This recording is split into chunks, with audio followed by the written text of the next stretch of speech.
जय राधा माधव कुंज बिहारी।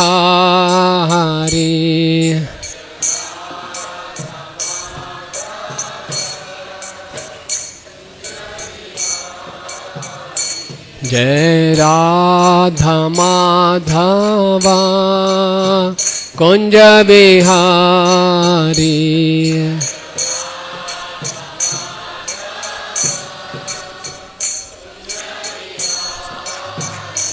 जय गोपी जन वल्लभ गिरिवरधारी।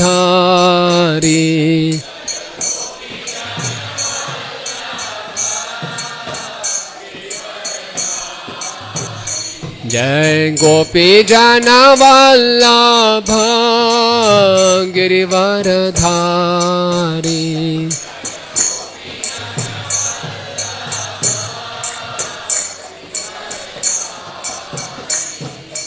यशोदानंदन व्रज जनरंजन।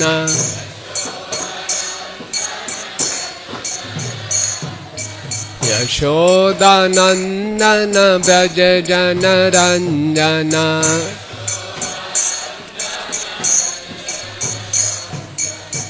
यमुना तेरा वनचारी।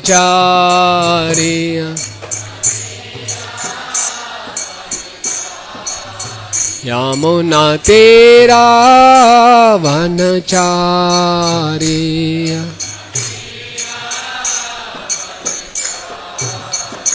हरे कृष्णा कृष्णा कृष्णा हरे हरे, हरे राम राम राम हरे हरे।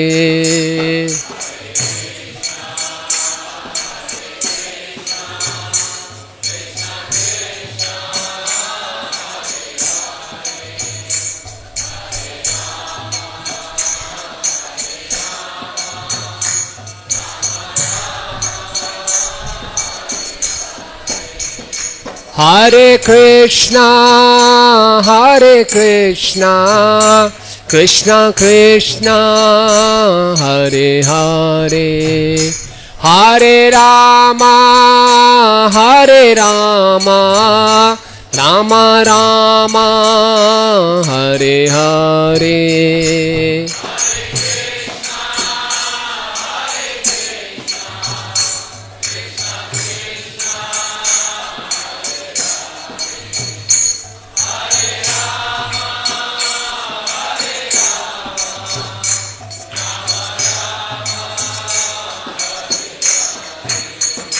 हरे कृष्णा कृष्णा कृष्णा हरे हरे, हरे राम राम राम हरे हरे।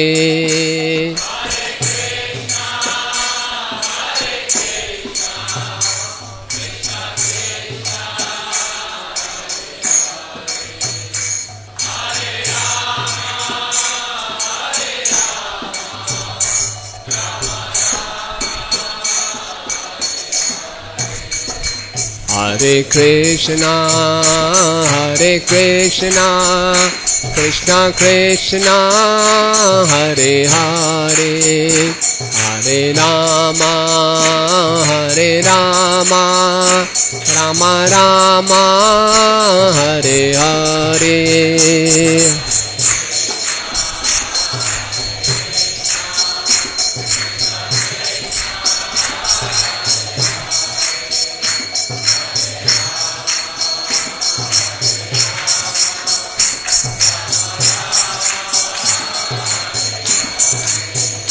हरे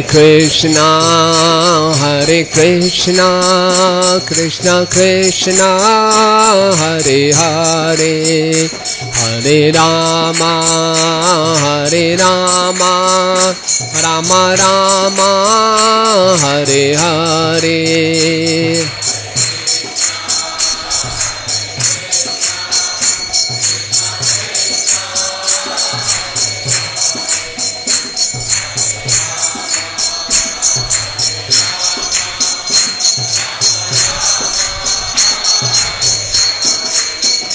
जय प्रभुपादा प्रभुपादा प्रभुपादा श्रील प्रभुपादा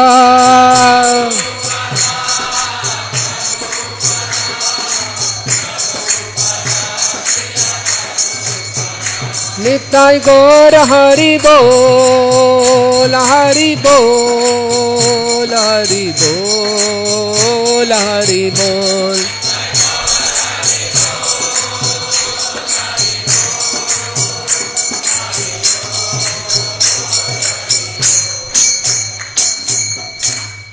जय विष्णुपाद परमहंस प्रवचिकाचार्य स्तोत्रोष्ट श्रीमद हिज डिवाइन ग्रेस ऐसे भक्ति वेदांत स्वामी श्रील प्रभुपाद की ISKCON founder Acharya Jagat Guru save the whole world ऐसी भक्ति वेदांत स्वामी श्रील प्रभुपाद की जय विष्णुपाद परमहंस प्रवचिकाचार्य स्तोत्रोष्ट श्रीमद his divine grace Bhaktisiddhanta Shri Thakur महाराज प्रभुपाद की अनंत कोटि वैष्णव दिन की नामाचार्य श्रीला हरिदास ठाकुर की प्रेम से कहो श्री कृष्ण चैतन्य प्रभु नित्यानंद श्री अद्वैत गदाधर शिवासादि गौर भक्त वृंद की श्री श्री राधा राधिका रमन जी की श्री श्री कृष्ण मलराम की जगन्नाथ बलदेव सुभद्रा सुदर्शन जी की श्री श्री गौर निताय की वृंद देवी तुलसी महारानी की ग्रंथ राज श्रीमद् भागवतम की निताय गौर प्रेमानंदे।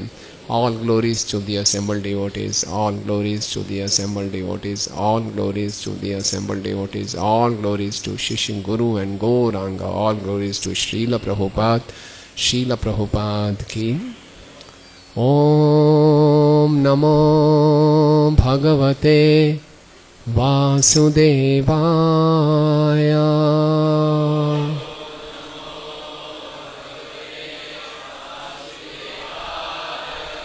Om Namo Bhagavate Vasudevaya।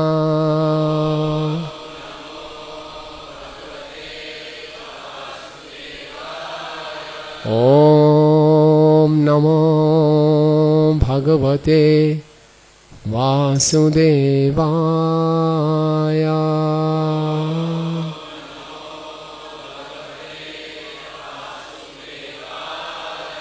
नारायणं नमस्कृत्यं नरं चैव नरोत्तमं देवीं सरस्वतीं व्यासं ततो जयमुदीरयेत्। नष्टप्रायेषु अभद्रेषु नित्यं भागवत सेवया भगवती उत्तम श्लोके भक्तिर्भवती नैष्ठिकी। ग्रंथराज श्रीमद् भागवतम नवां स्कंद अध्याय संख्या 18। अध्याय का नाम है राजा ययाति को यौवन की पुनः प्राप्ति। श्लोक संख्या 30 से लेकर 32 तक। श्लोक संख्या 30 और 31 का मैं अनुवाद पढ़ता हूँ, फिर हम 32वां श्लोक उच्चारण करेंगे। जब शुक्राचार्य ने देवयानी का विवाह ययाति से कर दिया तो उसने शर्मिष्ठा को भी उसके साथ जाने दिया, लेकिन राजा को चेतावनी दी, हे राजन, इस शर्मिष्ठा को कभी अपने सेज में अपने साथ शयन करने की अनुमति मत देना। हे राजा परीक्षित, देवयानी के सुंदर पुत्र को देखकर एक बार शर्मिष्ठा संभोग के लिए उचित अवसर पर राजा ययाति के पास पहुंची। उसने एकांत में अपनी सखी देवयानी के पति राजा ययाति से प्रार्थना की कि उससे भी पुत्रवती बनाए। राजपुत्रयार्थ अपत्ये धर्म चावेक्ष धर्मवेद स्मर शुक्रवचः काले द्विष्टमेवाभ्यपद्यत। राजपुत्रयार्थिते अपत्ये धर्मं चावेक्ष धर्मवेद स्मर शुक्रवचः काले दिष्टम एव अभयापदत्। राजपुत्र्यार्थितो अपत्ये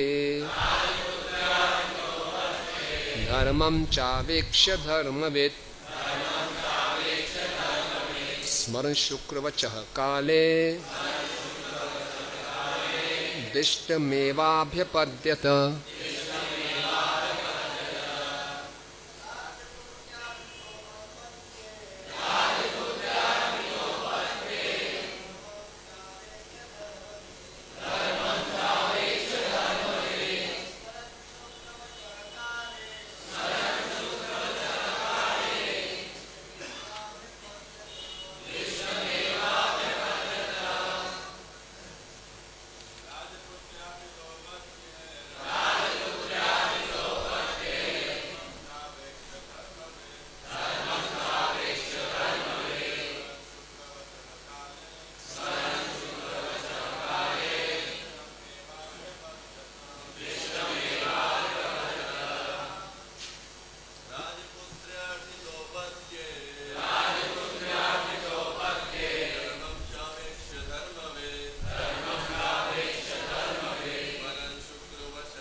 माताजी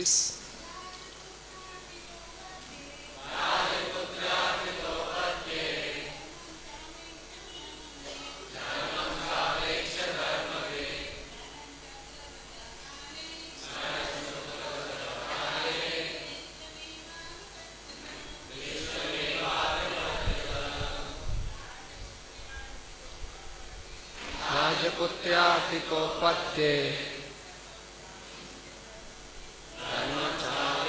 धर्मवेत् स्मर शुक्रवचा काले कृष्णमेवाभिपद्। धन्यवाद। शब्दार्थ, अनुवाद एवं तात्पर्य इसी भक्ति वेदांत स्वामी शिला प्रभुपाद जी के द्वारा शिला प्रभुपाद की। राजपुत्रया शर्मिष्ठा से जो एक राजा की पुत्री थी, अर्थितः अनुरोध किए जाने पर, अपत्ये पुत्र लाभ के लिए, धर्मम धर्म को, च भी अवेक्ष्य विचार करके, धर्मवेत् धर्म का ज्ञाता, स्मरण करते हुए, शुक्रवचः शुक्राचार्य की चेतावनी, काले समय पर, दिष्टम संयोगवश, एवं निसंदेह, अभ्यपद्यत शर्मिष्ठा की इच्छा पूरी करने के लिए स्वीकार कर लिया। अनुवाद। जब राजकुमारी शर्मिष्ठा ने राजा ययाति से पुत्र के लिए याचना की तो अपने धर्म से अवगत राजा उसकी इच्छा पूरी करने के लिए राजी हो गया। यद्यपि उसे शुक्राचार्य की चेतावनी स्मरण थी, किंतु इस मिलन को परमेश्वर की इच्छा मानकर उसने शर्मिष्ठा के साथ संभोग किया। तात्पर्य। राजा ययाति को क्षत्रिय धर्म का पूरा ज्ञान था। यदि कोई स्त्री क्षत्रिय के पास पहुंचे तो वह उसे ना नहीं कर सकता। यही धर्म का नियम है। इसलिए जब धर्मराज युधिष्ठिर ने देखा कि द्वारका से लौटने पर अर्जुन अप्रसन्न है तो उन्होंने पूछा कि कहीं उसने पुत्र की कामना से आई हुई किसी स्त्री को तो ना नहीं की। यद्यपि महाराज ययाति को शुक्राचार्य की चेतावनी स्मरण थी, किंतु वे शर्मिष्ठा से ना नहीं कर पाए। उन्होंने सोचा कि उससे पुत्रदान देना बुद्धिमानी होगी, अतएव उन्होंने उसके मासिक धर्म के बाद उससे संभोग किया। इस प्रकार की भोग इच्छा धर्म के विरुद्ध नहीं है। जैसे कि भगवद गीता 7:11 में कहा गया है, धर्म विरुद्धो भूतेषु कामोस्मि। ऐसा विषय जीवन जो धर्म के विरुद्ध ना हो उसकी छूट कृष्ण देते हैं। क्योंकि राजपुत्री शर्मिष्ठा ने ययाति से पुत्र प्राप्ति की इच्छा व्यक्त की थी, इसलिए उसका संयोग विषय सुख के लिए नहीं था, अपितु वह धर्म कार्य था।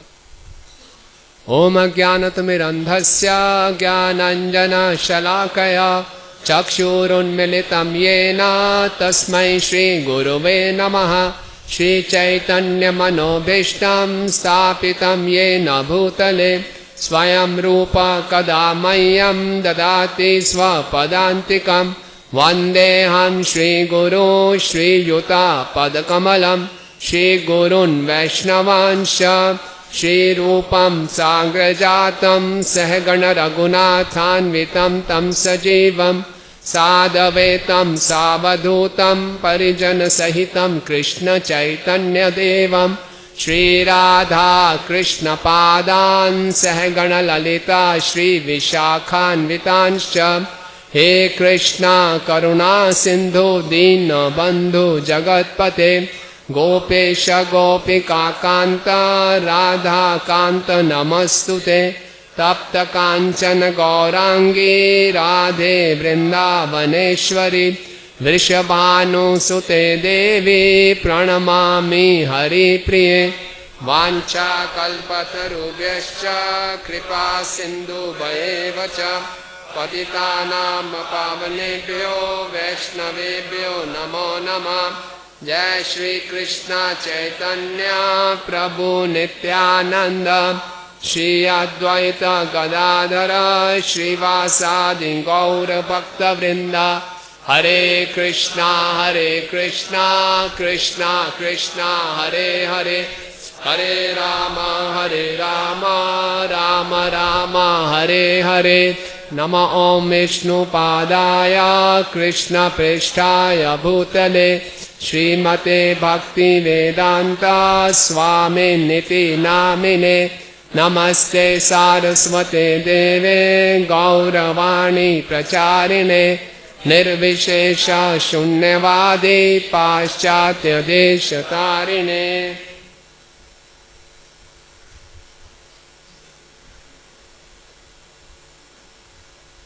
हरे कृष्णा।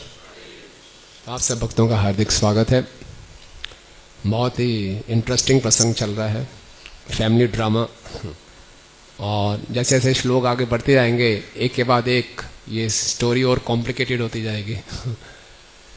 और हम यहाँ देखते हैं कि श्रीमद् भागवतम में तरह तरह के प्रसंग हैं, तरह तरह के उसमें व्यक्तित्व हैं, तरह तरह की परिस्थितियाँ हैं।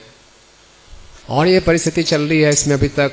मुख्यतः जो चरित्र हैं, राजा ययाति हैं, शर्मिष्ठा जो कि एक राजा विप्रश्रवा की पुत्री, और देवयानी ययाति की पुत्री, ययाति की पत्नी जो और शुक्राचार्य की पुत्री, भृगुवंशी शुक्राचार्य। और शर्मिष्ठा, देवयानी, शुक्राचार्य और ययाति, ये सारे जो चरित्र हैं इनका जब हम व्यवहार देखेंगे तो हमें लगेगा कि अगर हम भी इस परिस्थिति में होते तो ऐसा ही व्यवहार करते। शुरुआत होती है शर्मिष्ठा और देवयानी, दो सहेलियां हैं, सखियां हैं, स्नान करने गई, छोटी सी बात पे झगड़ा हो गया, गाली गलोच हो गया। इतना गुस्सा आया झगड़े में कि शर्मिष्ठा ने देवयानी को नग्न अवस्था में कुएं में डाल दिया। फिर राजा ययाति आ रहे हैं वहाँ पे शिकार करते हुए, तो उन्होंने देखा कि पानी पीना था कुएं में, देखा एक युवती नग्न अवस्था में, असहाय अवस्था में है, तो उन्होंने हाथ बढ़ा के उसकी सहायता की, उसको बाहर निकाला। तो इतनी सुंदर युवती ऐसी अवस्था में तो उनका स्वतः ही आकर्षण होगा। और फिर देवयानी ने कहा आपने मेरा हाथ तो पकड़ लिया, अब मेरे पति भी बनी है। हालांकि ये प्रतिलोम विवाह था, वो ब्राह्मण की पुत्री है, एक क्षत्रिय है, लेकिन ये आते भी अपने आप को रोक नहीं पाए, उन्होंने विवाह के लिए स्वीकार कर लिया। और फिर जाके देवयानी यहीं संतुष्ट नहीं हुई, अभी भी क्रोध था उसको शर्मिष्ठा के प्रति, उसने मुझे कुएं में क्यों धकेला। जाके अपने पिताजी को शिकायत लगाई, शुक्राचार्य जी को। शुक्राचार्य को बहुत क्रोध आ गया, मेरे शिष्य राजा विप्रश्रव की पुत्री की ये दुस्साहस, अभी इसको सबक सिखाता हूँ। वो गुस्से में निकले राजा के दरबार की ओर। विप्रश्रव को मालूम चल गया कि ब्राह्मण आ रहे हैं, क्रोध में श्राप ना दे दें, किसी ढंग से अपना बचाव करूं।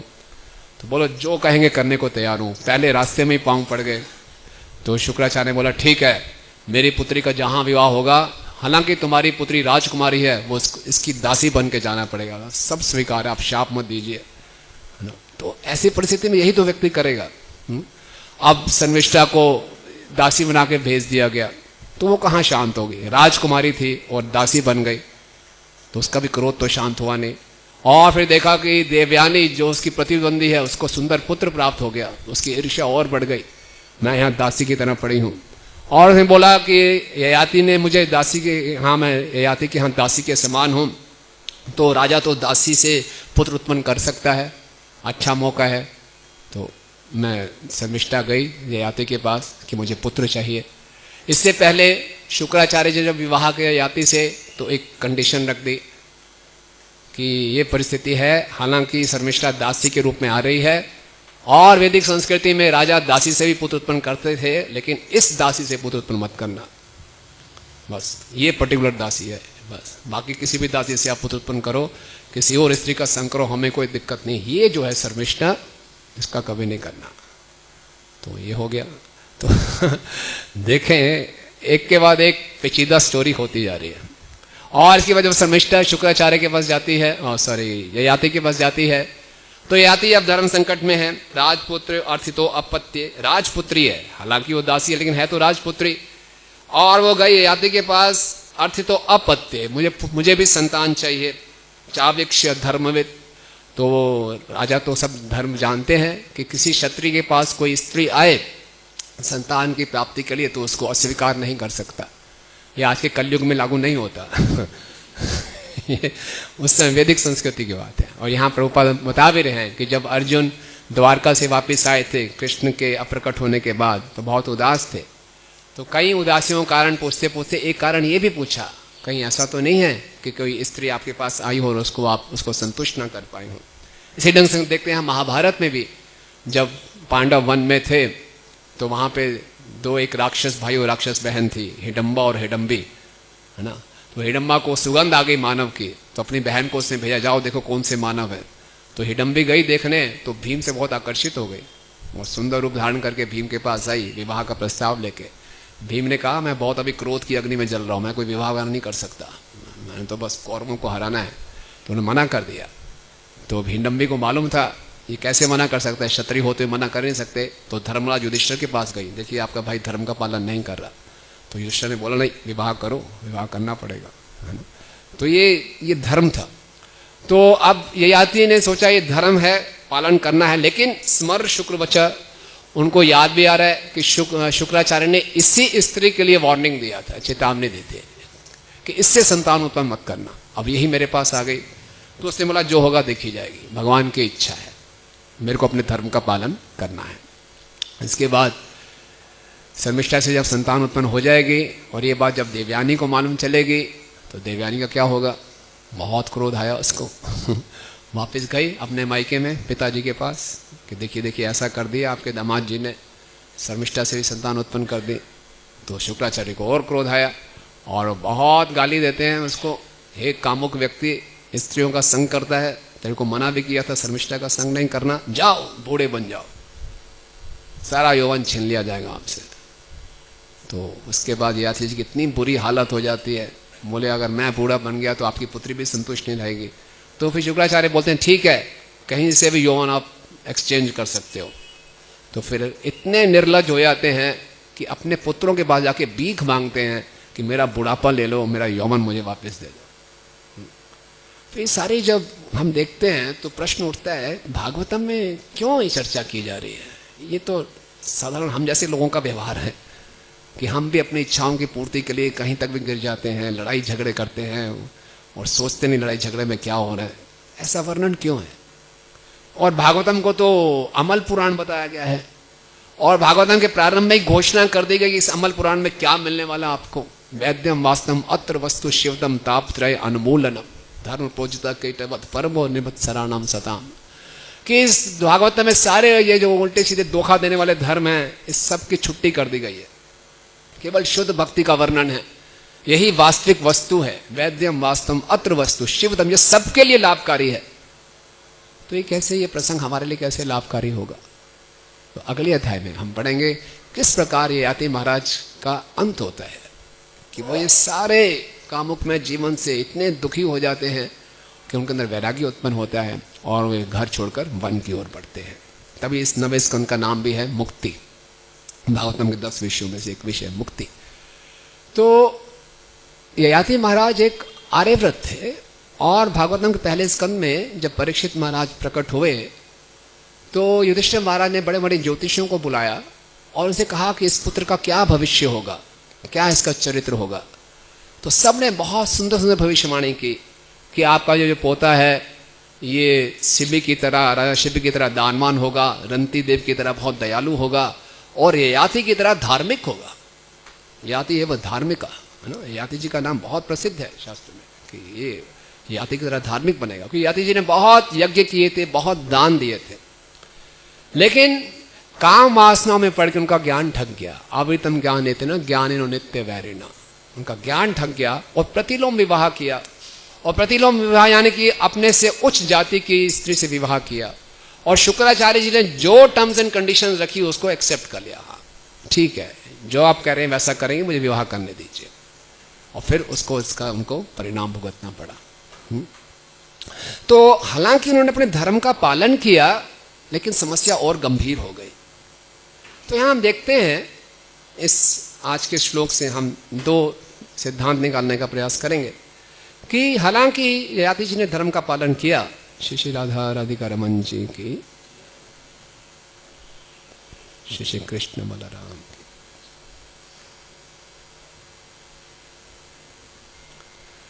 जगन्नाथ बलदेव सुभद्रा। तो ययाति जी ने अपने क्षत्रिय धर्म का तो पालन किया, लेकिन ये केवल अपने वर्ण आश्रम धर्म का पालन करना ही पूर्ण नहीं है ना। दो प्रकार के धर्म है, एक परा धर्म, एक अपरा धर्म। जो अपरा धर्म है वो हमारे शरीर के स्तर पे है, हमारा क्या वर्ण है, क्या आश्रम है, उसके अनुसार। और जो परा धर्म है वो आत्मा का धर्म है ना?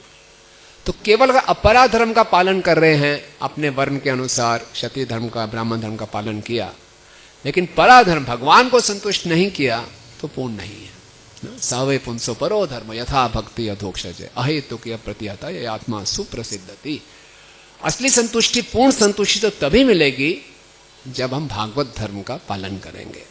ययाति महाराज ने क्षत्रिय धर्म का तो पालन किया, लेकिन फिर भी संतुष्टि नहीं थी और समस्या का समाधान भी नहीं हुआ। इसलिए वर्णाश्रम बिना वैष्णवता के किसी समस्या का समाधान नहीं कर पाता। इसमें कोई समस्या का समाधान नहीं होगा। हाँ, जो समाज है सुचारू रूप से चलता है, लेकिन समस्या बनी रहती है, क्योंकि जब तक वैष्णवता कृष्ण केंद्र में नहीं होंगे कुछ समाधान नहीं निकलेगा। तो ये पहली शिक्षा। इसलिए नारद मुनि बताते हैं, त्यक्त्वा स्वधर्मम चरणाम मुझे हरे भजन अपकोवत पते ततो यति तत्र का अभद्रम भूत किम कावर्ताप्तो अभजतम स्वधर्मताम। अपने धर्म का तो पालन किया लेकिन भजन नहीं किया तो क्या मिला? कुछ नहीं मिला, है ना। तो यहाँ ययाति महाराज कोई कामवश एकदम शुक्राचार्य से सारी उन्होंने परिस्थितियों को स्वीकार किया, फिर इसके बाद धर्म का भी पालन किया, तो कुछ परिस्थितियों में सुधार हुआ नहीं और बिगड़ी परिस्थितियां। अब उनके पास विकल्प भी नहीं था, शर्मिष्ठा को मना करते तब भी धर्म का पालन नहीं हो रहा, किया तो शुक्राचार्य जी के वचन के विरोध में गए। तो ये हम देखते हैं कि वर्णाश्रम तब पूर्ण होगा जब देवी वर्णाश्रम हो, संसिद्धिम हरितोष्णम हो, तब जाके इसका पूरा प्रभाव होता है। दूसरा हम देखते हैं कि जो चरित्र हैं इन सबके सब अपने प्रकृति के अनुसार व्यवहार कर रहे हैं। गुस्सा आया, श्राप दिया, लड़ाई झगड़ा किया, अपशब्द बोले, तो हमारी मानसिक स्थिति या कोई भी स्थिति की तीन परिस्थितियां होती हैं, है ना। एक तो है प्रकृति। प्रकृति यानी कि एक साधारण अवस्था, कोई किसी का स्वभाव है, प्रकृति है, साधारण अवस्था है। और जब साधारण अवस्था से वस्तु बिगड़ जाती है तो प्रकृति से क्या बन जाती है? विकृति, है ना।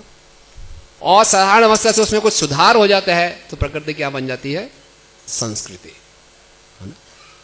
जैसे कि कोई कमरा है या एक मंदिर है, अगर इसमें हम सफाई ना करें, ऐसे ही छोड़ दें, कोई वस्तु व्यक्ति भी ना आए, कोई ना आए, बंद हो जाए, समझ लो आप कमरा बंद करके जाते हैं कहीं बाहर, वापस आते हैं तो कमरा साफ मिलता है कि गंदा मिलता है?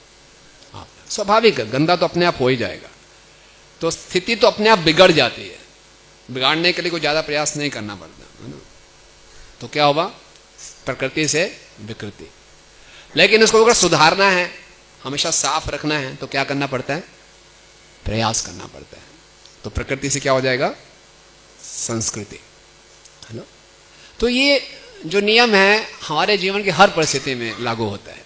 हमारे व्यक्तिगत जीवन में हमारी व्यक्ति कुछ आदतें, हमारी साधना, हमारा जप, हमारा अध्ययन, हमारा भक्तों से आदान प्रदान, पूरे समाज में, भक्तों के समाज में, हमारे व्यवसाय में, हर जगह ये अप्लाई होगा। एक साधारण स्थिति है, एक साधारण स्थिति से नीचे की स्थिति है, एक साधारण स्थिति से ऊपर की स्थिति है ना। प्रकृति है, विकृति है, संस्कृति है ना। तो किस प्रकार की स्थिति में हमें रहना चाहिए? प्रकृति में, विकृति में या संस्कृति में? संस्कृति में। लेकिन संस्कृति अपने आप नहीं आएगी, क्या करना पड़ेगा? मेहनत करनी पड़ेगी, प्रयास करना पड़ेगा। विकृति के लिए अपने आप हो जाता है ना। और उदाहरण लीजिए, पुरुष और स्त्री के प्रति आकर्षण प्राकृतिक है, एक दूसरे के प्रति आकर्षण होगा, ठीक है ना। इस आकर्षण को, इस मैथुन की इच्छा को पूरा करें अगर नियमों के अनुसार, तो क्या बन जाएगी? संस्कृति। लेकिन नियमों के अनुसार नहीं करेंगे तो क्या हो जाएगी? विकृति, है ना। ऐसे आज के समाज में है ना, इतने कामुकता को बढ़ाया जा रहा है कि कोई रोक टोक नहीं है, बढ़ावा दिया जा रहा है कि अवैध तरीके से, अननेचुरल तरीके से आप अपनी कामों की इच्छाएं पूरी करें, और उसको एडवांसमेंट, उसको प्रगति का लक्षण बताया जाता है ना। यहाँ पे बताए जा रहे हैं प्रभुपाद कि संतान की इच्छा से और संतान की प्राप्ति के लिए उन्हें संभोग किया, ये धर्म विरुद्धो कामोस्मि, भगवान गीता में कह रहे हैं। ये अधार्मिक नहीं है, ये धार्मिक है। लेकिन आज के संसार में अगर ये बात आप कहीं ओपन समाज में बोलें तो लोग तो मजाक उड़ाएंगे, बोले क्या बात कर रहे हो, ऐसे तो पॉपुलेशन कितनी बढ़ जाएगी, कितनी दिक्कतें हो जाएंगी, क्या क्या नहीं हो जाएगा। नहीं, सरकार भी प्रेरणा देती है, सबको उत्साह बढ़ाती है कि गर्भ निरोधक तरीके इस्तेमाल करो, कुछ पढ़े लिखे हो, सोचो समझो, क्या है गर्भ निरोधक इस्तेमाल करो, पूरा बढ़ावा दिया जा रहा है इस बात को, है ना। एक बार प्रभुपाद मॉर्निंग वॉक में लॉस एंजलिस में 1973 में स्वास्थ्य के ऊपर बात कर रहे थे कि अच्छा स्वास्थ्य कैसे रखा जा सकता है। और प्रभुपाद कह रहे थे कि जब तक हमारा जीवन अनियमित है और हम असाधारण तरीके से, अप्राकृतिक तरीकों से जीवन बिता रहे हैं, तो हमारा स्वास्थ्य कभी ठीक नहीं रह सकता। और फिर प्रभुपाद ने कहा कि कैंसर का एक कारण ये भी है कि आप गर्भ निरोधक तरीके इस्तेमाल करते हैं। तो हो सकता है शिष्यगण बड़े चकित हो गए, ये बात क्या कर रहे हैं, कहाँ कैंसर, कहाँ गर्भ निरोधक तरीके। तो प्रभुपाद कहकर अब चाहे तो इसमें आप कुछ डिस्कवरी कर सकते हो, रिसर्च कर सकते हो, लेकिन प्रभुपाद वाले ऐसा है, जब तक हम अप्राकृतिक तरीके से जीवन जिएंगे बीमारियां फैलेंगे, है ना। और प्रभुपाद कहते हैं कि जनसंख्या ओवर पॉपुलेशन प्रॉब्लम नहीं है, क्वालिटी ऑफ पॉपुलेशन प्रॉब्लम है ना, कि जो लोगों की क्वालिटी खराब है, चरित्र खराब है, तो इसीलिए घर में एक बच्चा भी बहुत है, संभलता ही नहीं है ना, क्योंकि संस्कार नहीं दे रहे, संस्कार देने की विधि मालूम नहीं है, संस्कार कैसे देना है। तो संस्कृति कैसे आएगी? संस्कृति संस्कारों से आती है, और संस्कार का अर्थ है शुद्धिकरण की क्रियाएं, और पूरी ये वैदिक सभ्यता हमारे शुद्धिकरण के लिए है, और शुद्धिकरण जन्म से पहले शुरू होता है और मृत्यु के बाद तक चलता रहता है। इतना ये वैदिक सभ्यता में इतनी गहराई है।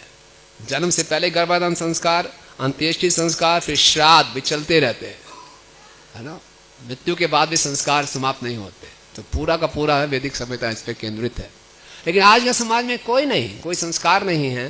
तो क्या हो रहा है, आप देख रहे हैं कि हर जगह लूटपाट, इतना क्रोध, इतना आक्रोश, इतनी लड़ाई झगड़े, कोई भी संतुष्ट नहीं है। जहाँ विकृति है वहाँ कोई संतुष्टि नहीं है, शांति नहीं है।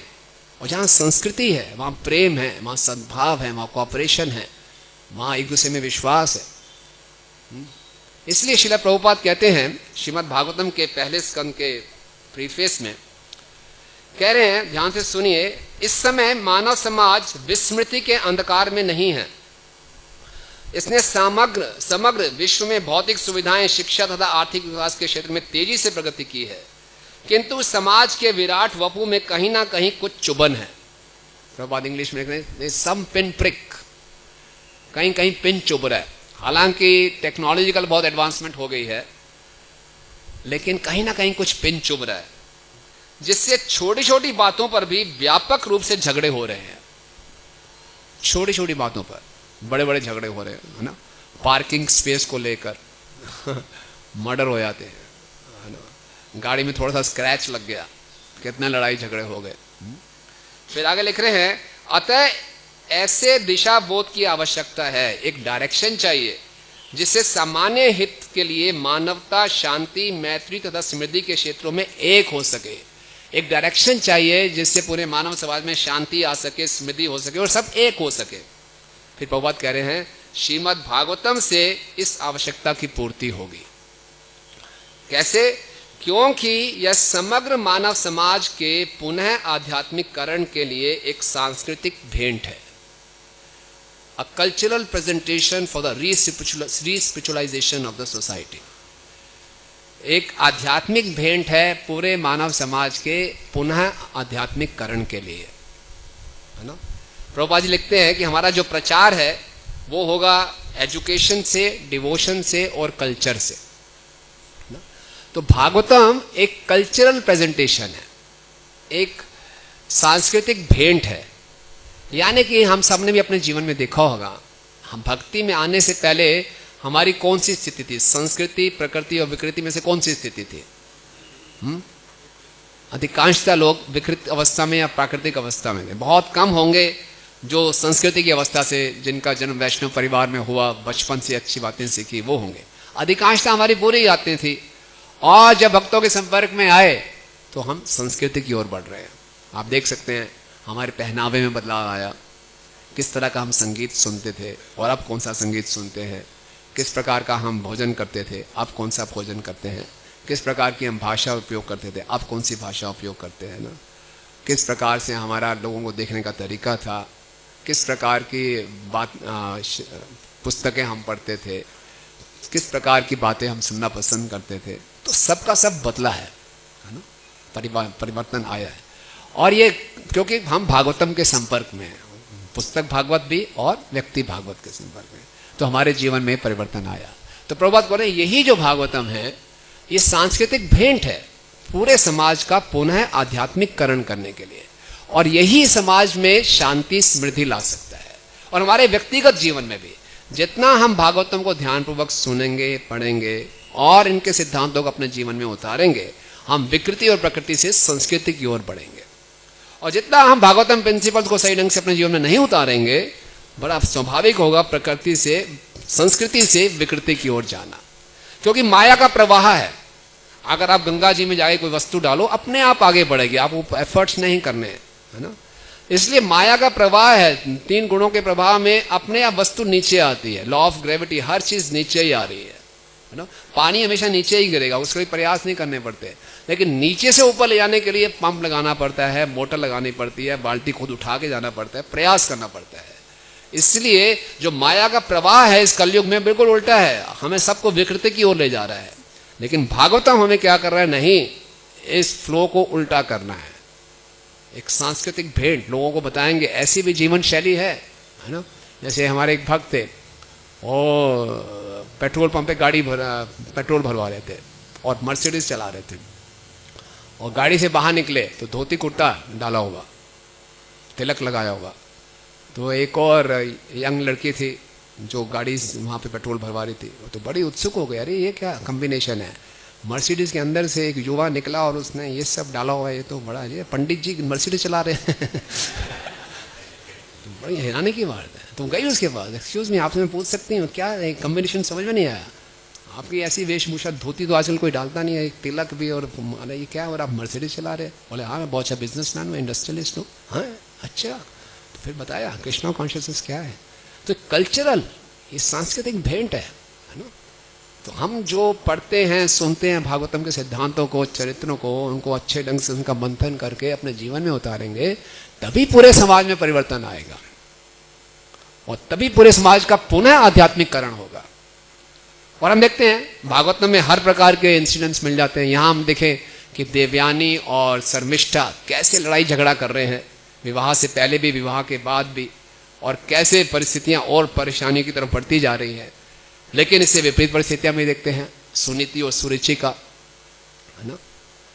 सुरुचि ने ध्रुव को मना कर दिया कि आप पिता की गोद पे नहीं बैठ सकते, उल्टा सीधा सुनाया, ध्रुव पहुंचे अपनी माँ सुनीति के पास। तो सुनीति ने अगर अपने स्वभाव से नीचे गई होती तो क्या बोलती, देखती हूँ उसको मैं अभी, है ना, मैं अभी अपने मायके में फ़ोन करती हूँ, बुलाती हूँ सबको, और ये जो हमारे राजा हैं ये भी बिल्कुल उसी के पीछे पड़ गए हैं, मेरे को मेरा अधिकार नहीं मिल रहा। तो लड़ाई झगड़ा शुरू हो सकता था और बढ़ जाता। क्या क्या उन्होंने अपने हायर नेचर को बोला, आप जाइए क्या करो, भगवान की शरण ग्रहण करो, है ना। और ध्रुव का भी उद्धार हुआ और कितने लोगों को अच्छा सिद्धांत प्राप्त हुआ, शिक्षा प्राप्त हुई, है ना। लेकिन इसका उल्टा केस देखते हैं, चित्रकेतु, है ना। चित्रकेतु को भी अपने सबसे छोटी पत्नी से आकर्षण हो गया, उसने पुत्र दिया, क्या नाम था उसका, कृताद्युति, है ना। बाकी सारी रानियों को द्वेष हो गया और इतना उनका जो निम्न प्रकृति इतनी आगे बढ़ गई, इतनी विकृति की तरफ बढ़ गई कि उन्होंने छोटी संतान का, बच्चे का वध कर दिया। इतना व्यक्ति इतना नीचे गिर सकता है, ये भी है भागवतम में देखते हैं, है ना। और उसके प्रकार से हम देखते हैं पांडवों में, है ना। यहाँ पे हालांकि राजा ययाति को अधिकार था एक से ज्यादा पत्नियों का संग करने का, लेकिन फिर भी इतने लड़ाई झगड़े हो गए। लेकिन हम देखते हैं पांडवों के केस में 5 पति और 1 पत्नी है, वहां तो रोज लड़ाई झगड़ा होना चाहिए। और सारे के सारे 5 महायोद्धा क्षत्रिय, वहां रोज लड़ाई झगड़ा होना चाहिए, लेकिन क्यों, कृष्ण केंद्र में थे तो कितना सुंदर चला। 5 पांडवों में ये गठबंधन था कि हर ने टाइम फिक्स किया हुआ था कौन एकांत में द्रौपदी के साथ किस समय रहेगा। और अगर कोई इस समय एक भाई द्रौपदी के साथ है और दूसरा भाई आके डिस्टर्ब करेगा तो ये निर्णय लिया गया कि उस भाई को फिर वनवास में जाना पड़ेगा। तो एक बार युधिष्ठिर के साथ द्रौपदी थी और एक ब्राह्मण बाहर आ गया और जोर जोर से चिल्लाने लगा, कहाँ है धर्मराज युधिष्ठिर, धर्म की बहुत बड़ी बड़ी बातें करता है, लेकिन बहुत चोर लुटेरे आए, मेरी गायों को चुरा कर ले गए। जिस राज्य में ब्राह्मणों की रक्षा नहीं, उस राजा का क्या कहना, उसको कोई अधिकार नहीं है राज करने का। और तरह तरह की बातें, गालियां देने लगा। अर्जुन ने इस बात को सुना, अर्जुन को बहुत क्रोध आया, नीचे आए, बोले क्या चाहिए ब्राह्मण, बोले मेरी गायें चुरा ले गया, मैं अभी तुम्हारी रक्षा करता हूँ, चलो। लेकिन अर्जुन को ध्यान आया कि उसका गार्डियन तो उस कमरे में है, कक्ष में है जहाँ युधिष्ठिर द्रौपदी के साथ है। अब अर्जुन सोचने लगे क्या करूं, अगर मैं इस समय जाऊंगा तो निश्चित रूप से मुझे वनवास जाना पड़ेगा, लेकिन बोले अगर वो युधिष्ठिर को इस प्रकार से अपमान करेगा तो ये सहनीय नहीं है, ठीक है मैं वनवास जाने को तैयार हूं। तो उन्होंने दरवाजे पे थोड़ा सा खटखटाया और अंदर प्रवेश किया और सीधा वहां गए जहां उनके शस्त्र रखे थे और उठाकर बाहर आने लगे। और युधिष्ठिर मुस्कुरा रहे थे, युधिष्ठिर समझ गए कि कोई बहुत ही आपातकालीन परिस्थितियां होंगी। तो अर्जुन ने बताया ऐसी परिस्थिति है, और तुरंत अर्जुन गए ब्राह्मण के साथ, उन चोरों को पकड़ा और ब्राह्मण को उसका धन वापस किया। और जब अर्जुन वापस आए तो युधिष्ठिर ने अर्जुन का बड़ा अच्छा स्वागत किया, सब भाइयों के साथ बोले, अर्जुन का गुणगान किया, देखिए अर्जुन ने कैसे एक ब्राह्मण की रक्षा की। तो लेकिन अर्जुन ने तुरंत युधिष्ठिर के चरणों में पड़े और बोले अब मुझे आज्ञा दीजिए वन में जाने के लिए। युधिष्ठिर की आंखों में आंसू आ गए कि मैं तुम्हें कैसे आज्ञा दे सकता हूँ, तुमने अपने धर्म का पालन किया।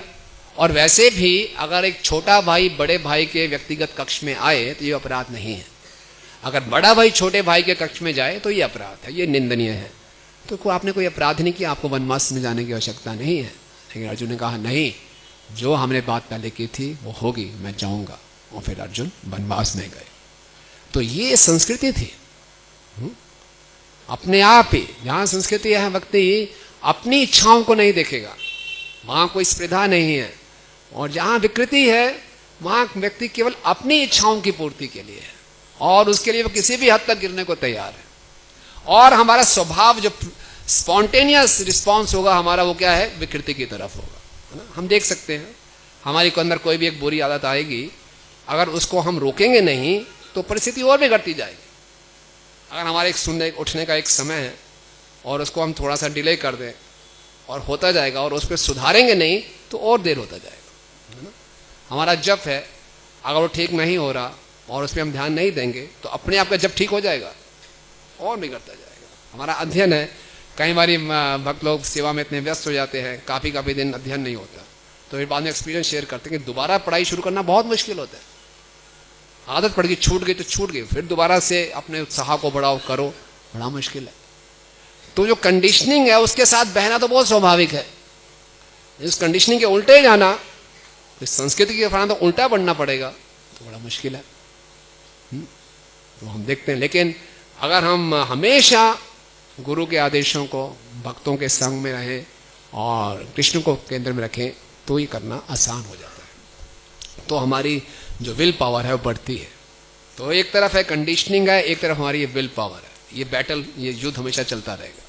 लेकिन भक्तों की कृपा से हम अपनी कंडीशनिंग को, अपने जो स्वभाव को ओवरकम कर सकते हैं, है ना। इसी ढंग से भागवतम में और प्रसंग आते हैं। पृथु महाराज का हम देखते हैं, है ना।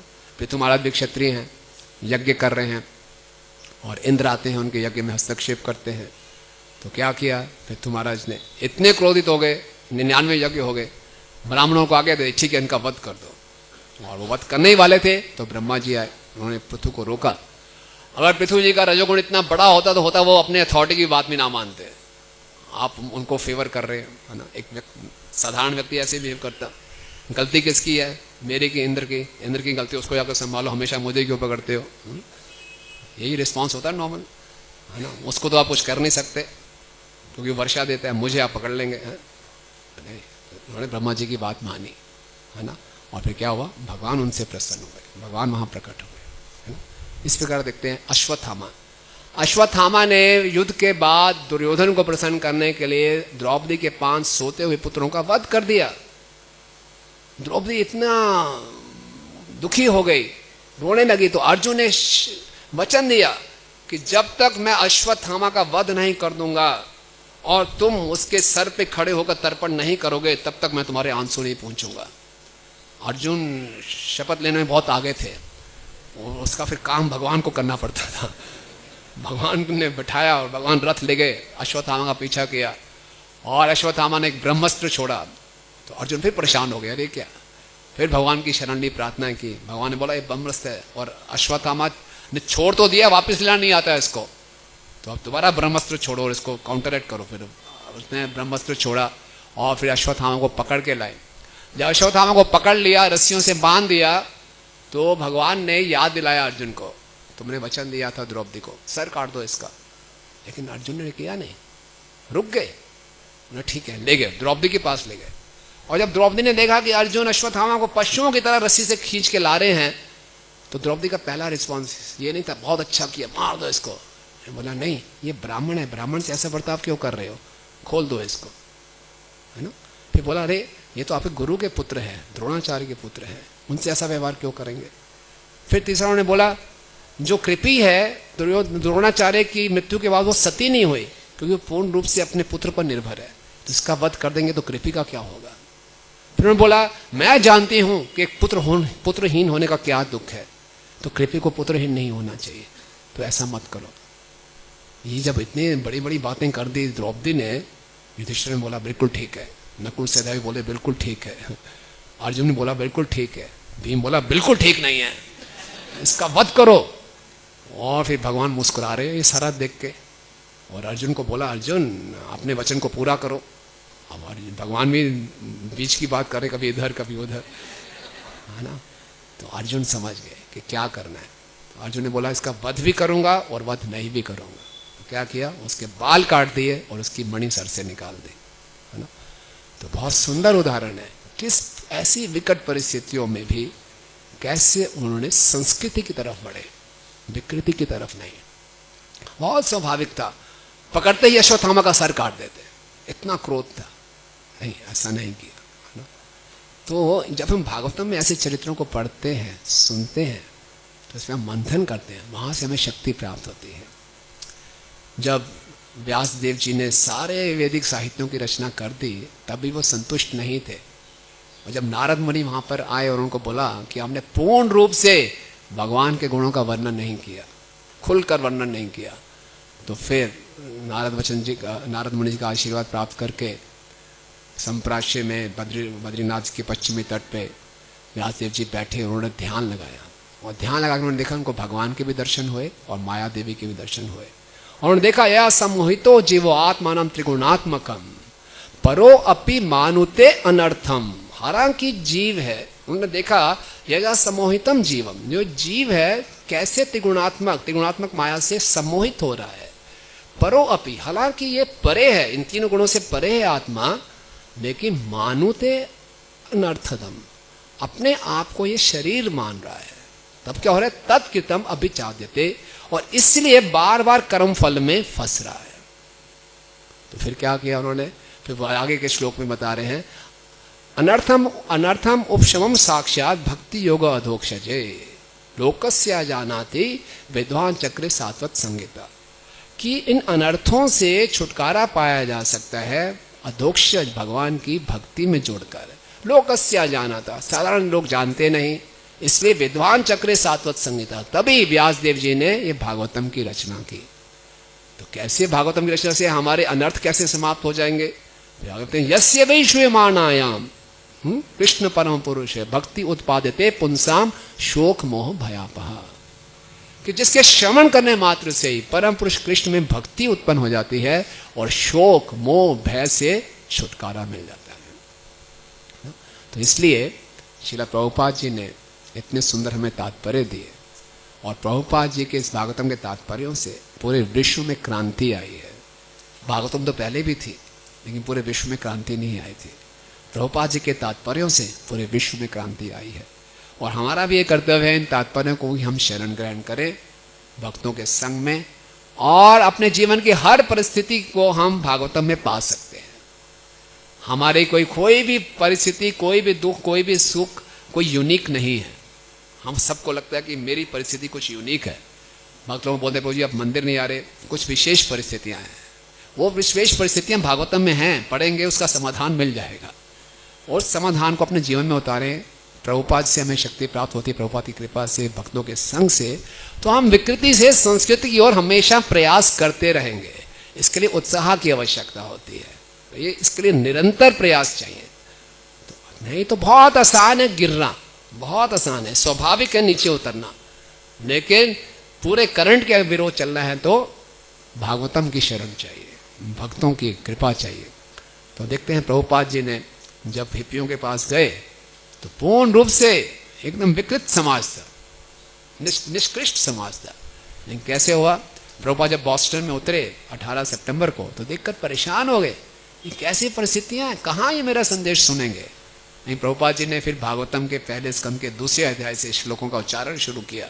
नष्ट प्रायेषु भद्रेषु नित्यम भागवत सेवया, और प्रभुपाद को भागवतम के संदेश में पूरा विश्वास था कि इस भागवतम को सुनकर इनका हृदय परिवर्तन होगा। जिस प्रकार एक योद्धा क्षत्रिय युद्ध भूमि में उतरने से पहले अपने तलवार को चूमता है, प्रभुपाद भी बॉस्टन में पैर रखने से पहले भागवतम को अपने सर पे रखा कि यस ये भागवतम है जो पूरे इन सब के हृदय को बदल देगी, और उन्होंने भागवतम ने बदला भी, है ना। जब प्रभुपाद पाश्चात्य देश में जाने से पहले शांतिपुर में गए और वहां प्रार्थना कर रहे थे अद्वैताचार्य जी के घर में, तो वहां के पुजारी आए, प्रभुपाद के पास से पूछा कि क्या आप पाश्चात्य देशों में जा रहे हैं? तो प्रभुपाद ने बोला नहीं, मैं नहीं जा रहा, भागवतम जा रही है और मैं उसकी सेवा करने जा रहा हूँ। ये चेतना है।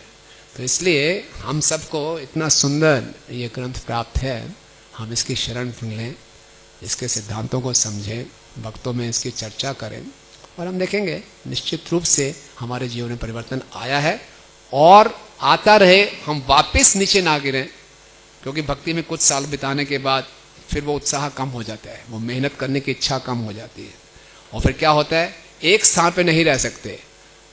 नदी में खड़े होकर हम एक स्थान पे नहीं रखते, प्रवाह है, बहते ही जाएंगे, और छोड़ दिया अपने आप को बुआ बह जाएंगे। और अधिकांश ये होता है कि ठीक है जो चल रहा है ठीक है, वो बहते ही जाएंगे, पता नहीं कहाँ पहुंच जाएंगे, अपने लक्ष्य से कहीं दूर चले जाते हैं।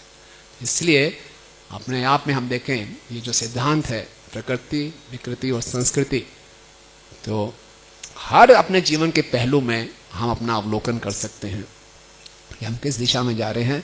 और विकृति प्रकृति से संस्कृति में आने के लिए हमारे पास श्रीमद् भागवतम है, श्रील प्रभुपाद जी के उदाहरण है, और प्रभुपाद जी के शिष्यों के उदाहरण हैं, उनकी कृपा हमारे पास है, तो उनका हम लाभ उठाएं और अपने जीवन को सही दिशा में आगे बढ़ाएं। हरे कृष्णा। किसी कोई प्रश्न या टिप्पणी?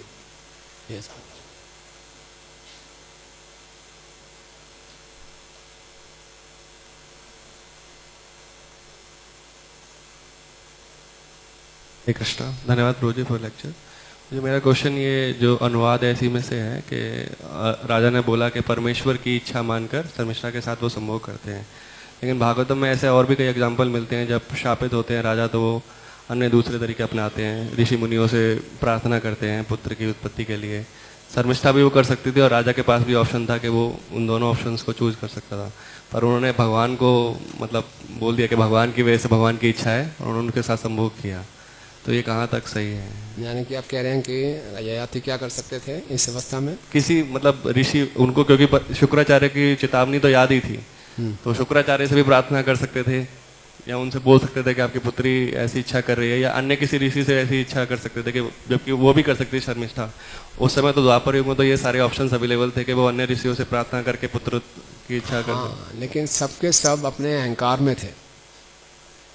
शुक्राचार्य पूरे अहंकार में थे, पुत्री से बहुत आसक्त थे, और शर्मिष्ठा भी थे कि शर्मिष्ठा को भी मानते थे कि मैं राजा की पुत्री हूँ और ये सब मेरे टुकड़ों में पल रहे हैं, ये तो परिस्थितियाँ ऐसी हैं, मुझे नीचे होना पड़ रहा है।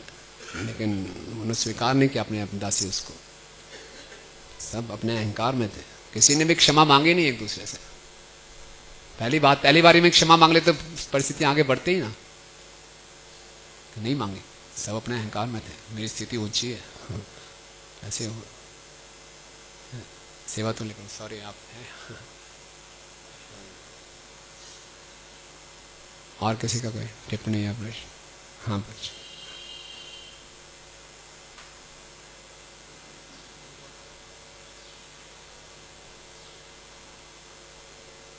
धन्यवाद प्रभु जी, बहुत सुंदर क्लास के लिए। आपने दो विशेष रूप से बात कहे। पहली तो महाराज पुरु, ये महाराज ययाति जो दुविधा में पड़ गए थे कि एक तरफ शर्मिष्ठा का इच्छा को पूरी करना है या दूसरी तरफ उस सांप से बचने के लिए उनको क्या करना है। एक तरह से वो किंग कर्तव्य मूड हो गए थे। उसी प्रकार से अर्जुन की भी परिस्थिति आपने बताई कि ब्राह्मण की रक्षा करनी है या जो वचन है उसको भंग करना है करके। एक साधक के जीवन में भी ऐसा परिस्थिति आता है कि वो ऐसे कर्तव्यों की दुविधा में वो पड़ जाता है, वो कि एक तरफ सेवा है, दूसरी तरफ किसी भक्त के लिए किसी भी प्रकार की एक प्रेरणा देने वाली एक बात होती है उसके जीवन में। लेकिन वो समझता है कि नहीं, मेरी जो सेवा है वो मेरे को करनी ही है, भले ही वो भक्त का कुछ भी हो, उसका मन टूटे या वो भक्ति में उसको उत्साह ना मिल पाए, तो उस साधक को क्या करना चाहिए ऐसी परिस्थिति में? कैसे वो इस बात को समझे कि मेरे इस सेवा को, इन नियम को पालन करते रहने के कारण से मैं तो सफल हो गया, परिस्थिति शायद मुझे एक तरह से सफलता दे रही है कि बाकी भक्त भी जो मेरे साथ जुड़े हैं उनको मैंने इस संदेश को पहुंचाया, मगर एक विशेष भक्त वो उस बात से संतुष्ट नहीं हुआ। या मैं यदि इस सेवा को कर रहा हूं लेकिन मंदिर अथॉरिटी का आदेश है कि नहीं, इस परिस्थिति में अभी सेवा किसी को करनी नहीं है, सब मंदिर में आइए, आप अपने प्रचार को विराम दे करके। तो कैसे इस दुविधा से कैसे निकल सके? बहुत बड़ी दुविधा आसान क्वेश्चन नहीं है। तो ऐसी परिस्थितियाँ आती ही रहती हैं भक्ति एक साधक के जीवन में। तो सबसे अच्छा यही है कि हम कंसल्ट करें, है ना, अपने से वरिष्ठ वैष्णव को हम कंसल्ट करें, भागवतम में पढ़ें और देखें प्रवचन, कुछ जिस वैष्णव में हमें विश्वास है उस जाके अपने हृदय को खोलें, समस्या सामने रखें। और कई बार ऐसे होता है कि संतुलन पाना बहुत मुश्किल होता है, ये करूं या वो करूं, इतना आसान नहीं है। तो कई बार भगवान बुद्धि देते हैं और कई बार गलती हो भी जाती है, लेकिन अगर हम सचेत हैं, अटेंटिव हैं और अच्छा सही प्रयास कर रहे हैं तो कृष्ण हमसे जो गलती हुई उसको नज़रअंदाज भी करते हैं। और बाद में कुछ हुआ तो हमेशा हम जाके हम हृदय से क्षमा भी मांग सकते हैं। तो इसका कोई रेडीमेड सॉल्यूशन नहीं है मेरे ख्याल से, परिस्थितियों पर निर्भर करता है। और सबसे अच्छी बात है कि अकेले दुविधा में हैं तो भक्तों के संग में जाके पूछें कैसे इस दुविधा से।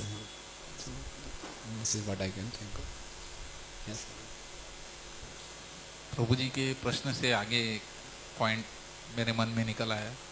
प्रभु जी तो सेवा और एक भक्त के उसको वक्त देने के बारे में बात कर रहे थे। लेकिन एक साधक के मन में डेली बेसिस पे सेवा और उसकी निजी साधना, उसकी निजी साधना, इसमें बहुत रस्साकसी चलती है। सेवा दिया है अथॉरिटी ने, मेरा साधना भी करना है। जैसे आप बोले वो रीडिंग कभी छूट जाता है तो फिर बाद में वापस उसको शुरू करने के लिए बहुत प्रयास करना पड़ता है। विकृत होने के लिए बहुत आसान है। तो कैसे इस दोनों के बीच में समन्वय करें? मुश्किल प्रश्न पूछे। और मैं खुद त्रासित रहता हूँ ऐसे समस्याओं से, तो इसलिए आपको ज्यादा इसका अनुभव होगा, इसलिए आप क्या करते हैं? इसलिए आपको पूछे। विकृत अवस्था में रहता। तो मैं कैसे अपने आप को आप, क्योंकि आप जो आप करते हो ये हमको पता है, बैलेंस कर पाते हो? नहीं कर पाते, लेकिन हैं कुछ भक्त, नाम नहीं लेंगे, उनके लिए एम्बैरेसिंग होगा। मैंने ऐसे भक्त देखे हैं, बहुत सेवाएं हैं, रात के 12 बजे बज जाए, 1 भी बज जाए, अपना अध्ययन करके ही सोते हैं। तो मैं फिर तो ऐसे भक्तों के संपर्क में रहे, उनसे प्रेरणा ने और हैं। तो ये निर्भर करता है कि हमारी इच्छा कितनी प्रबल है।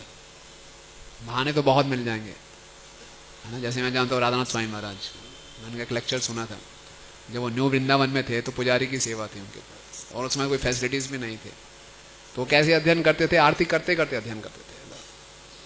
हमेशा पुस्तक रखते, जितना समय मिला पढ़ लिया, थोड़ा सा समय मिला पढ़ लिया, थोड़ा सा समय मिला पढ़ लिया। अगर इच्छा है तो कर लेते हैं। कई ऐसे वक्त है पढ़ने का समय मिलता, ड्राइविंग करते करते अपने सामने श्लोक याद करते रहते। अच्छा है। राधेश्यामपुर भाई तो बता रहे थे, एक व्यक्ति बॉम्बे की ट्रेन में, लोकल ट्रेन में भागवतम पढ़ रहा है, खड़े होने की जगह नहीं है। अच्छा है, क्योंकि हमारी इच्छा थोड़ी कमजोर होती है, थोड़ी सी समस्या होती है, सबसे पहले इसी को छोड़ देते हैं। इट इज, आई थिंक, दृढ़ता में कमी है ना। और हमें लगता है बहुत हो तो गया, इतने साल हो गए, बिता तो दिया समय, और ठीक निकल भी रहा है। अच्छा, अब स्टेटस भी ठीक है, सेटल तो हुई भक्ति में, कोई दिक्कत वाली बात तो है नहीं, है ना। तो एक कंप्लेसेंसी आ गई। तो इसकी अर्जेंसी मालूम चलेगी, इसकी जरूरत है, तो हम हर परिस्थिति में कुछ ना कुछ समय निकाल के करेंगे ही करेंगे। मुझे ये महसूस होता है। एक्सक्यूजेस तो बहुत हैं हमारे पास, कहने ये हो गया, वो हो गया, वो हो गया, लेकिन बहुत ही खराब हो गई परिस्थिति, बहुत भी हो जाए तो कहीं भक्त हैं कि वो ब्रेक लेते हैं। फिर इतनी कंटिन्यूस सेवा का प्रेशर हो गया, उसके बाद हम ब्रेक ले रहे हैं और कहीं जाकर खूब पढ़ाई करें, तो ऐसा भी कर सकते हैं। Last question.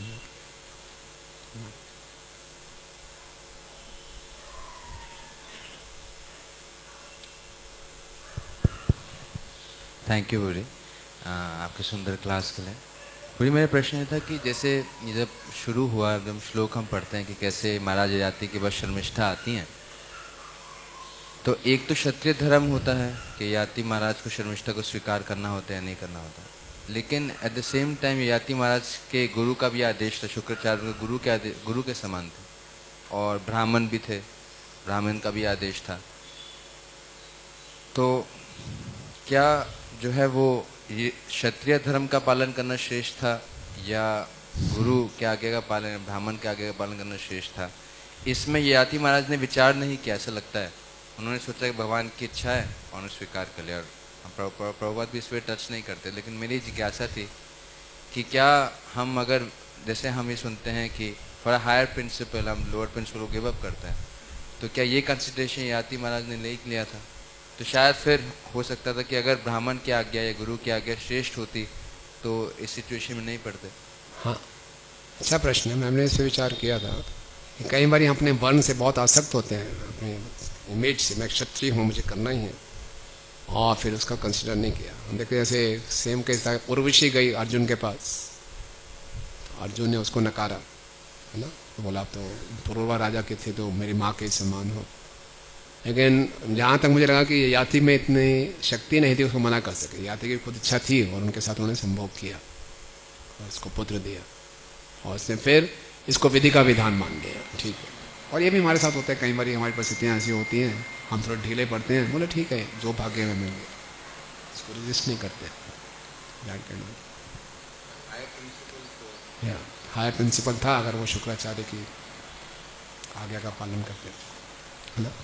तो हम देख रहे हैं कि श्रील प्रभुपाद जी के तात्पर्यों से पूरे समाज में क्रांति आ रही है, और प्रभुपाद जी के प्रति हमें कृतज्ञता प्रकट करनी चाहिए कि नहीं करनी चाहिए, है ना।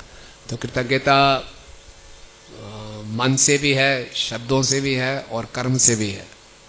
मन से तो हम कृतज्ञ हैं ही प्रभुपाद के, और कर्मों में भी कभी कोई प्रयास करते हैं, लेकिन मुख्य शब्दों में भी हमें इसको व्यक्त करना चाहिए। और प्रभुपाद जी की व्यास पूजा आने वाली है, और प्रभुपाद जी की व्यास पूजा के लिए पूरे दिल्ली एनसीआर क्षेत्र में प्रभुपाद की व्यास पूजा बुक निकाली जाती है, जो पिछले साल से 2 सालों से चल रहा है। तो आप सबसे निवेदन है, आप सबको पहले भी मैसेज, कितने लोगों के पास मैसेज आया हुआ है कि प्रभुपाद व्यास पूजा के लिए ऑफरिंग लिखनी है? कितने लोगों ने लिख लिया है ना? बहुत कम। तो सबसे निवेदन है, वैसे तो कल आखिरी तिथि थी, लेकिन पंजाबी बाग के लिए विशेष छूट दी गई है, और कल आखिरी डेट है, संडे। तो अच्छा नहीं लगेगा, पंजाबी बाग की रेपुटेशन खराब होगी कि यहाँ के भक्त जो है कम कृतज्ञ हैं प्रभुपाद के प्रति। पूरे दिल्ली एनसीआर में जितने मंदिर हैं, सबसे कम ऑफरिंग्स हमारे यहाँ से आई। अभी तक ये हम रिकॉर्ड होल्ड कर रहे हैं, तो सबसे कम से हम सबसे ऊपर जा सकते हैं। तो सब भक्तों से निवेदन है कि जो हमारे हृदय में भाव है प्रभुपाद जी के प्रति, उसको अभिव्यक्त करें और ऑफरिंग भेजें। सबको मालूम है ऑफरिंग कहाँ भेजनी है, आप नोटिस बोर्ड पे भी लगा हुआ है, तो उस पर आप भेजिए, उसमें ईमेल कीजिए, और कृपया करके कल आखिरी डेट है, आज और कल तक इसको जरूर लिख लीजिए। जगत गुरु श्रील प्रभुपाद की, अनंत कोटि वैष्णव वृंद की, निताई गौर प्रेमानंदे।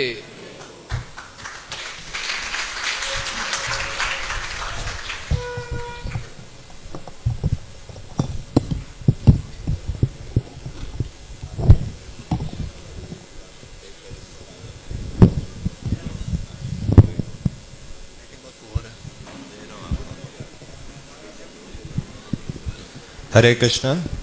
तो जो व्यास पूजा ऑफरिंग किस ईमेल आईडी पे भेजनी है, हम यहाँ व्हाइट बोर्ड पे भी लिख रहे हैं, आप नोट करना चाहें तो कर सकते हैं।